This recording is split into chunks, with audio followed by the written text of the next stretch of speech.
Pregnant सास।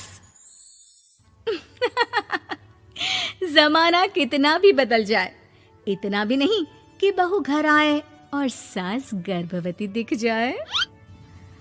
देखो मीरा, माँ का पूरा ख्याल रखना है, उनसे अब काम नहीं होता है। क्यों, क्या हो गया है? तुम्हारी माँ तो हट्टी कट्टी दिख रही है, पूरी शादी में घोड़ी की तरह नाची है, अब क्यों काम नहीं होता उनसे? वो माँ प्रेग्नेंट है ना, बच्चा होने वाला है। मैं कभी भी भाई बन जाऊंगा इस साल के अंत तक। क्या बोल रहे हो? वो सर पर हाथ रखकर बैठ जाती है। यार पहले क्यों नहीं बताया? कैसा मजाक है ये? झूठ बोल रहे हो ना? हाँ, झूठ बोल रहे हो ना? तभी ससुर की आवाज आती है। बहू, पानी गरम कर दे, तेरी सास को दवाई देनी है। समय पर दवाई ना दी तो परेशानी हो जाएगी। और हाँ, जरा काजू पीस कर दूध में मिलाकर ले आना। तेरी सास खुद से तो अपनी संभाल करेगी नहीं। हे भगवान, ये मैं क्या सुन रही हूँ?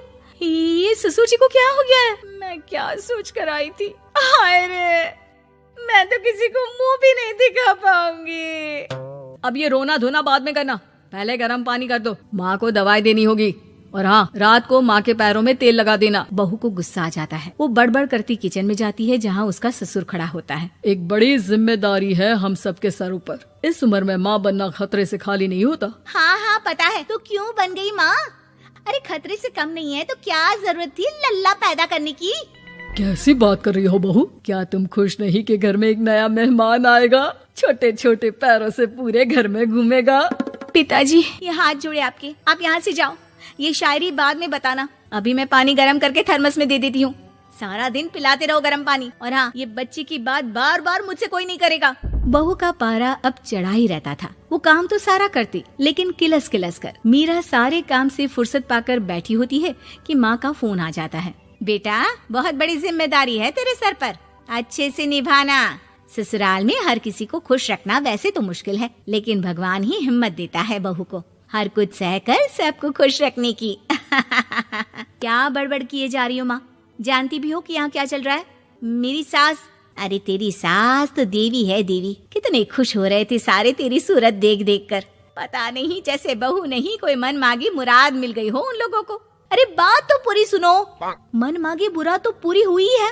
अरे मेरी सास को बच्चा होने वाला है, प्रेग्नेंट है वो। क्या बकवास कर रही है मीरा? ये बात किसी को कहना मत। मुझे तो बता दिया, लेकिन अब अपनी जबान सिल ले। कहाँ है तेरी सास? बात तो करा मेरी। पूछू जरा, पोता पोती खिलाने की उम्र में खुद का बच्चा खिलाने का शौक कहाँ से आ गया?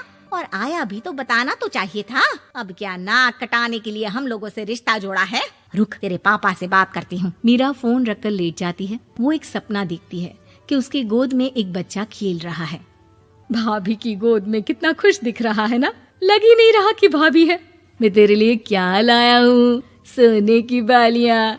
तेरी शादी में तो मैं बुढ़ा हो जाऊंगा ना। अरे कैसी बात कर रहा है बेटा, इसकी जिम्मेदारी तो तू ही लेगा। हम लोगों का तो कोई भरोसा नहीं, कब ऊपर वाला उठा ले। बहू को सास को देख देख कर गुस्सा आ रहा था। तभी वहाँ पड़ोसन आ जाती है। अरे बहू, तुझसे तो पूछने से भी डर लगता है कि कब खुशखबरी सुना रही है। अब तो अपनी 1 महीने की ननद की ही जिम्मेदारी संभाल ले, बहुत है। अपने जेवर भी रख देना और पैसे भी जमा करना शुरू कर दे। वो बात आगे बढ़ाती उससे पहले ही बहू जोर से चिल्लाकर उठ जाती है। नहीं नहीं नहीं नहीं, मैं अपने जेवर किसी को नहीं दूंगी। अरे कौन ले रहा है तुम्हारे जेवर? तुम औरतें भी ना सपने में भी जेवर ही संभालती रहती हो। मैंने जो सपना देखा है ना, सुनोगे तो होश उड़ जाएंगे। अच्छा, तुम अपना सपना बाद में बताना, पहले मेरा सुनो। कल मैंने इतना अच्छा सपना देखा कि अगर वो पूरा हो जाता है ना तो मैं तुम्हारे लिए रानी हार बनवा दूंगा। बहू अब सारे गम भूलकर पति का सपना सुनने में लग जाती है। अरे क्या सपना था बताइए ना, बोलिए भी तो, क्या सपना है? मैं पूरा कर दूंगी अगर बात रानी हार की है तो। बोलिए बोलिए। मैंने रात को सपना देखा कि माँ को बेटी हुई है और मुझे बहन। सच्ची, इस घर में बेटी हो जाए तो मैं तो झूम ही उठूं। मीरा का मुंह बन जाता है। वो चुप हो जाती है और सपने की बात याद करती है कि बेटी हुई तो उसे ही अपने गहने उसे देने होंगे। फिर तो रानी हार की जरूरत पड़ेगी ही। भाई लड़की बड़ी होगी, उसकी शादी होगी तो जेवर तो चढ़ाने ही होंगे ना, कहाँ से आएंगे वो? कितनी समझदार हो तुम मीरा। मैंने भी यही सोचकर तुम्हारे लिए रानी हार लेने का सोचा था। अरे फूटी किस्मत मेरी जो ऐसा परिवार मिला। मेरे पापा की तो मैं अभी क्लास लगाती हूँ, जो सब जानते हुए भी ऐसे परिवार में मेरी शादी कर दी। बहू पिता को फोन लगाने ही वाली होती है कि ससुर की फिर से आवाज आती है। बहू गरम पानी ले आ जल्दी, थर्मस में खत्म हो गया है। बाद में खबर लेती हूँ मैं पापा की, पहले सास को गर्म पानी दिया हूँ। बहू अभी किचन में काम कर ही रही थी कि मीरा के मम्मी पापा आ जाते हैं। वो हाथ में ढेर सारे फल लेकर आते हैं। मीरा के पिता मीरा के ससुर से कहते हैं, लीजिए भाई साहब, ये फल रखिए, बहन जी को खिला दीजिएगा। वैसे कैसी है उनकी तबीयत? बस पता तो है आपको, ऐसे वक्त में जो होता है बस वही सब। मुझे तो सुनकर बहुत गुस्सा आया था, लेकिन चलिए, भाग्य में जो है लिखा उसे कौन टाल सकता है। डॉक्टर को दिखाए? हाँ, बस डॉक्टर आने ही वाला है। अच्छा हुआ आप लोग भी आ गए। उतने में एक सुंदर सी लेडी डॉक्टर आती है। पेशेंट कौन है आप? अरे नहीं जी, मैं तो बहू हूँ इस घर की। मैं तो अभी सोच भी नहीं सकती पोता या पोती के बारे में। अभी तो मेरी सास ही। अरे चुप हो जाना, देख तो ले, डॉक्टर है ये, किसी के भी सामने गुस्सा फोड़ देती है। डॉक्टर कमरे में जाती है और थोड़ी देर बाद बाहर आ जाती है। पीछे से सास भी निकल आती है। हे भगवान, इतना दुख तो किसी को भी ना दे जितना मुझे दिया है। देखिए बहन जी, आप लोगों को तो ये सोचना भी नहीं चाहिए था।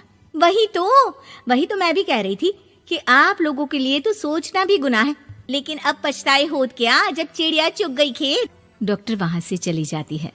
मैं माँ नहीं बन सकती, मैं प्रेग्नेंट भी नहीं हूँ। ये कैसे? तुम तो बोल रही थी कि अरे वो गैस का दर्द था और पेट भी गैस से फूल रहा था। डॉक्टर ने चूर्ण दे दिया है, गर्म पानी से फांकना है। मैं अभी लाती हूँ गर्म पानी।